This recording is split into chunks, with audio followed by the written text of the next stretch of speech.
The invitation to meet my boyfriend's family seemed like the next step in our relationship. But when I arrived at their remote country home, I noticed strange tools in the garage, hushed conversations that stopped when I entered rooms, and measurements being taken while I slept. Before you meet your partner's family, maybe check if they're planning a reunion or your funeral.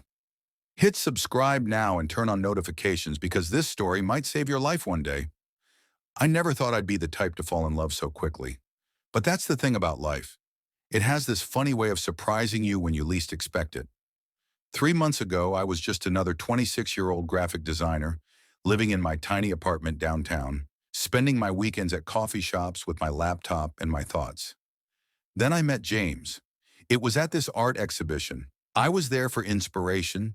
He was there because his friend's work was being featured. Our eyes met across the room. I know how cliche that sounds, but it really happened that way. He smiled and something inside me just clicked. Like finding a missing puzzle piece I didn't even know I was looking for. James was different from anyone I'd ever dated. Tall, with these intense green eyes that seemed to look right through you. He was thoughtful, intelligent, and had this way of making me feel like I was the only person in the world when he focused his attention on me. We went from casual coffee dates to spending nearly every night together in the span of just a few weeks. Maybe I should have questioned why someone like him, successful, charming, from what he described as a wealthy old family, would be so quick to commit to someone like me. But when you're falling, really falling, rational thought tends to take a back seat. Then came the invitation. We'd been dating for exactly 12 weeks when James mentioned his family's annual gathering at their country estate. "It's this big tradition," he explained, stirring his coffee absently. "Everyone comes. Aunts, uncles, cousins. Some I haven't seen since last year. I'd really like you to meet them." The way he looked at me when he asked, God, I still remember the intensity in his eyes. "It would mean everything to me," he said. How could I say no? Meeting the family is a big step, sure, but it felt right. It felt like we were moving forward. When I told my best friend Lily about the invitation, she raised an eyebrow. 3 months? That's fast. I laughed it off, but a small voice in the back of my mind whispered the same concern. Still, I pushed it aside. This was happening. I was going to meet the people who raised the man I was falling in love with. I spent days agonizing over what to pack. James wasn't much help. "Just bring comfortable clothes," he said, "and maybe one nice outfit for dinner." The estate was apparently quite remote, a 4-hour drive from the city. "No good cell reception," he warned me with a small smile. "But that's part of its charm. You'll love the disconnect." The morning we left, I felt a strange mix of excitement and dread settling in my stomach. I chalked it up to nerves. Meeting the family is always stressful, right? James picked me up early, loading my suitcase into the trunk of his sleek black car. As we drove away from the familiar skyline of the city, I watched the buildings grow smaller in the side mirror. An odd feeling washing over me. The drive was beautiful. Winding roads, dense forests, small towns that seemed frozen in time. James was unusually quiet, responding to my questions with short answers, his eyes fixed on the road ahead. "Just thinking about everyone," he explained when I asked if he was okay. "It's been a while since I've brought someone home." By the time we turned onto a narrow gravel road, the sun was beginning to set. The estate appeared through the trees, a sprawling Victorian house with dark wooden siding and a wraparound porch. It was beautiful in a haunting sort of way. Several cars were already parked in the circular driveway. "Home sweet home," James murmured, a strange edge to his voice I hadn't heard before. As we approached, figures appeared on the porch. An older couple I assumed were his parents, a young woman about my age, and an elderly woman in a wheelchair. They were all staring, not smiling, not waving, just watching us approach with an intensity that made the hairs on the back of my neck stand up. James squeezed my hand. "They're going to love you," he said. But something in his tone made me wonder if that was really a good thing. I noticed it immediately, the way they looked at me. Not with the polite curiosity you'd expect when meeting your son's girlfriend, but with something else. Something that felt like assessment. James's mother, Caroline, hugged me too tightly, her hands lingering on my shoulders as she pulled back to look at me. Yes, she said quietly, almost to herself. You'll do nicely. His father, Richard, shook my hand firmly, holding it a beat too long. Wonderful to finally meet you, he said, though James had mentioned he'd barely told them anything about me. The younger woman, James's sister Eliza, circled me like she was examining a piece of art, her smile never quite reaching her eyes. The house itself was beautiful, if unsettling. Dark wood paneling, antique furniture, family portraits going back generations lining the walls. But there were oddities I tried to ignore.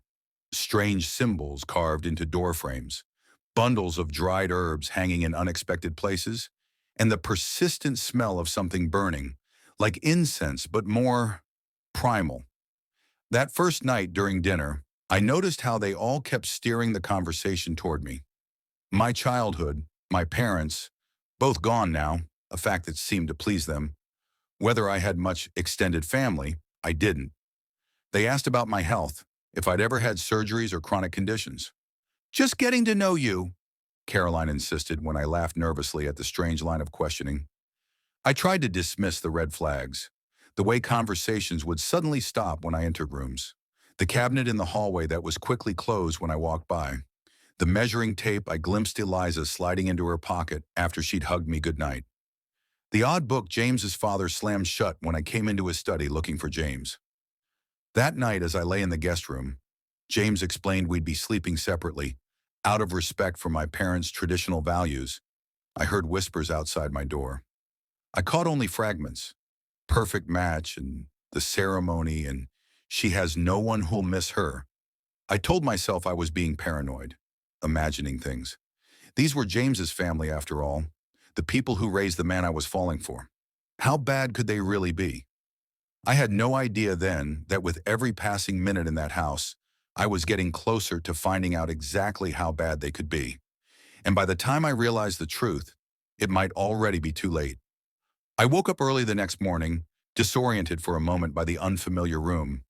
Sunlight filtered through heavy curtains, casting strange shadows across antique furniture. For a second, I felt peaceful, until I remembered those whispers outside my door last night. I tried to shake off the uneasiness as I got dressed, telling myself I was just nervous about making a good impression. Breakfast was a strange affair. The family sat around a massive oak table, watching me intently as I ate the elaborate spread they'd prepared. Eat up, dear, Caroline urged, piling more food onto my plate despite my protests. You need your strength. For what, she didn't say.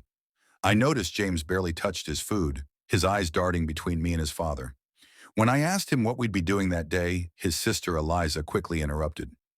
Mother thought you might like a tour of the grounds, she said, her smile tight. James has some family business to attend to. James avoided my questioning gaze, mumbling something about preparations before excusing himself. As he left, I heard Richard say quietly, "Make sure everything's ready in the East Wing." James nodded grimly. The tour with Eliza was informative, but tense. The estate was even larger than I'd initially thought. Acres of manicured gardens surrounded by dense woods, a small lake, even a family cemetery nestled among ancient oak trees. Our family has been here for generations, Eliza explained, her voice taking on an almost reverent tone. We're very traditional. When I asked what kind of traditions, she changed the subject. As we walked back toward the house, we passed a small stone building set apart from the main house. Smoke curled from its chimney despite the warm day. What's that? I asked. Just the old workroom, she replied too quickly. No one uses it much anymore. But I saw fresh footprints in the dirt leading to its door. Inside the house, I caught snippets of hushed conversations throughout the day. Once passing the library, I heard Richard say, "Perfect vessel, just like the others." Another time in the kitchen, Caroline was instructing someone about special herbs for the tea. They'll make her compliant when the time comes. They always stopped talking when they noticed me, plastering on smiles that never reached their eyes. That afternoon, I was searching for James when I found myself in a wing of the house no one had shown me. The hallway was lined with portraits, all young women with dark hair like mine.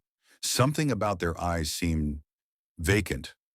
At the end of the hall was a locked door. As I tried the handle, I heard a shuffling behind me. It was James's grandmother, the elderly woman I'd seen briefly upon our arrival. She'd been absent from all meals, and James had mentioned she rarely left her room these days. Up close, I could see her cloudy eyes and papery skin. She squinted at me, confusion crossing her face. "Sarah?" she whispered, reaching out a gnarled hand to touch my cheek. "Is that you, my dear?" "No, I started to correct her, but she continued as if she hadn't heard me. "They shouldn't have brought you back," she muttered, her voice suddenly urgent. "It isn't right. The dead should stay dead." Her fingers dug into my arm with surprising strength. "Run, Sarah, before the full moon. Run!" A door opened somewhere, and the old woman's demeanor instantly changed. She dropped her hand and smiled vacantly as Eliza approached. "Grandmother, you've wandered off again," Eliza said sweetly, though I caught the warning glance she shot the old woman. "Let's get you back to your room." As Eliza wheeled her away, the grandmother looked back at me, her eyes suddenly clear and filled with warning. That evening, dinner was even more uncomfortable. The family kept exchanging meaningful glances. James was still distant, answering my questions with monosyllables. When I asked him about the locked door in the east wing, everyone at the table froze. "Just storage," Richard said smoothly. "Nothing interesting." But I caught the look that passed between him and Caroline. After dinner, James suggested a walk in the gardens. Finally a chance to talk alone. But even outdoors he seemed distracted, constantly looking back at the house as if checking to see if we were being watched. "James, what's going on?" I finally demanded. "Everyone's acting strange." "You're acting strange." He took my hands, his touch colder than I remembered. "Nothing's wrong," he insisted, but his eyes wouldn't meet mine. "My family can be intense. They really like you, though. They think you're perfect." "Perfect for what?" I asked. Something flickered across his face. Guilt, fear, before he masked it with a smile. "Perfect for me, of course." He pulled me close, kissing me with an intensity that felt more desperate than passionate. When he drew back, he stroked my face with an odd expression. "You have her eyes," he murmured. "Whose eyes?" He blinked as if coming back to himself. "No one's. Let's go back inside, it's getting cold." That night I couldn't sleep. The house creaked and groaned around me, and twice I thought I heard footsteps outside my door. Around 2 a.m., I decided to get some water from the kitchen. The hallways were dark, lit only by moonlight through the windows. As I passed James's room, I heard voices, him and his father. "Can't have second thoughts now," Richard was saying. "Everything is prepared. She's the one we've been waiting for." "I know," James replied, his voice strained, "but I didn't expect to actually—" "Your feelings don't matter," Richard cut in sharply. "Think of your sister. Think of what this means for our family. The vessel has been chosen." I backed away quietly, my heart pounding. Vessel? What were they talking about? In the kitchen, I found Caroline, standing in the dark. She didn't seem surprised to see me. "Trouble sleeping?" she asked, pouring something from a small bottle into a cup. "Herbal tea. Family recipe. It helps." I politely declined, but she insisted, pressing the cup into my hands. "You'll need your rest. Tomorrow is an important day." "What's happening tomorrow?" I asked. Her smile was enigmatic. "Just some family traditions. Nothing for you to worry about." I pretended to sip the tea, but poured it into a potted plant when she turned away. Something told me I needed to keep my wits about me. Back in my room, I decided to look through James's overnight bag, hoping to find his car keys. Instead, I found something that made my blood run cold. A photograph of me taken without my knowledge, marked with strange symbols, and beneath it, a list of measurements. My height, weight, even the circumference of my neck. My hands trembling, I pulled out my phone to call for help, only to find it wasn't working. No service, just as James had warned. But now that didn't seem like an inconvenience. It felt deliberate. As I put the phone away, something caught my eye on the bedside table, a small leather-bound book I hadn't noticed before. Opening it, I found handwritten entries dating back decades. Each described a vessel brought to the house, followed by a ceremony, and then nothing. The vessels were never mentioned again. The last entry was dated 3 years ago. The final line read, Vessel unsuitable. The search continues for Sarah's true return. Sarah, the name James's grandmother had called me. I closed the book, my mind racing. This wasn't just strange family behavior. Something was terribly wrong in this house. And I had the sinking feeling that I wasn't here to meet James's family at all. I was here for something else entirely. Something they had been planning for a very long time. Sleep was impossible after what I discovered. As the first light of dawn crept through my window, I made a decision. I needed answers, and I needed to find them before whatever ceremony they were planning. The house was quiet as I slipped out of my room. I headed straight for the locked door in the east wing, armed with a hairpin I'd bent for the purpose.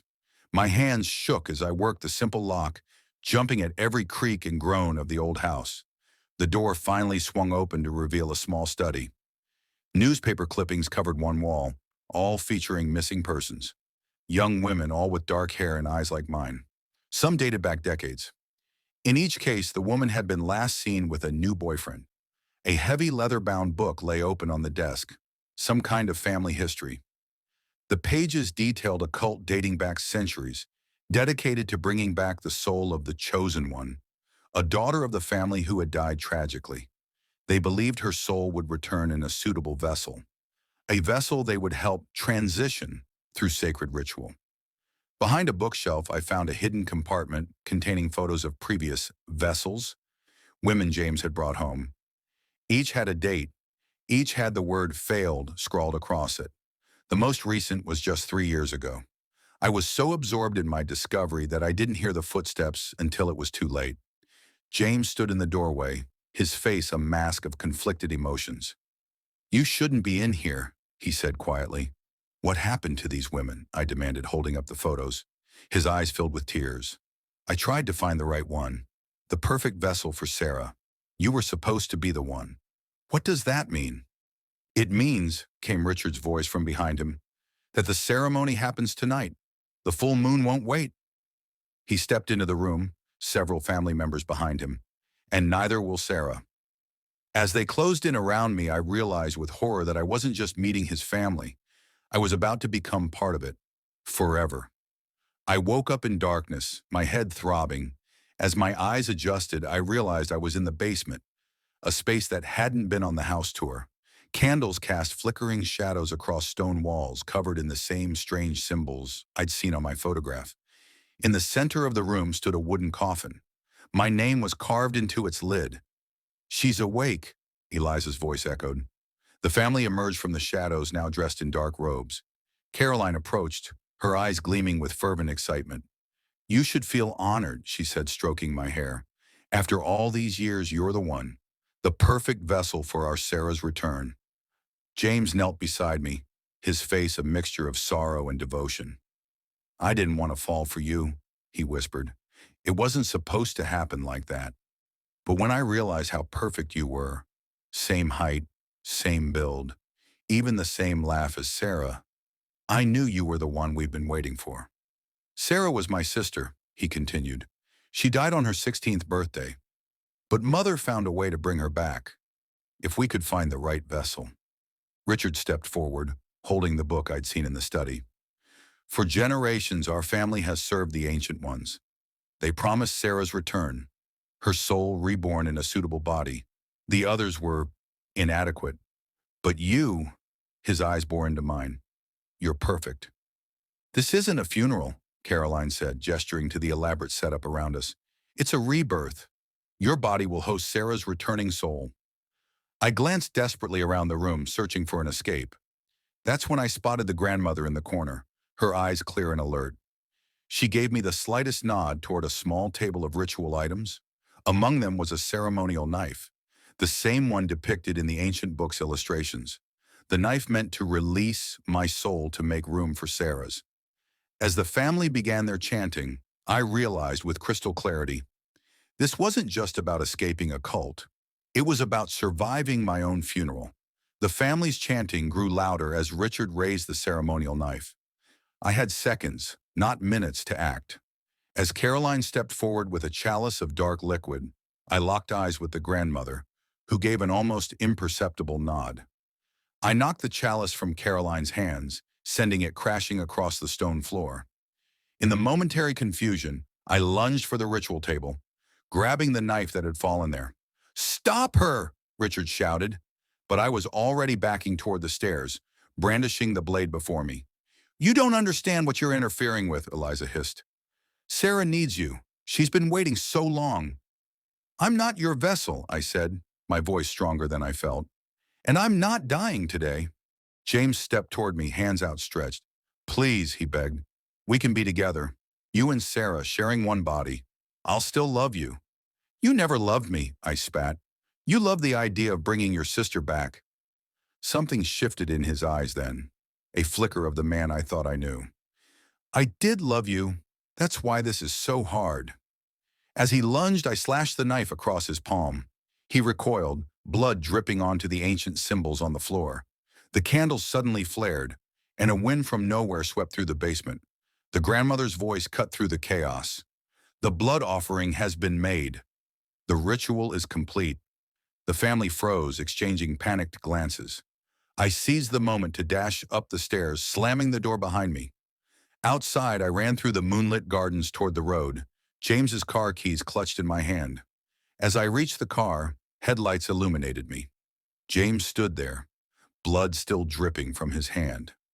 "It wasn't supposed to end this way," he said quietly. "It's not ending," I replied, sliding into the driver's seat. "I'm just beginning."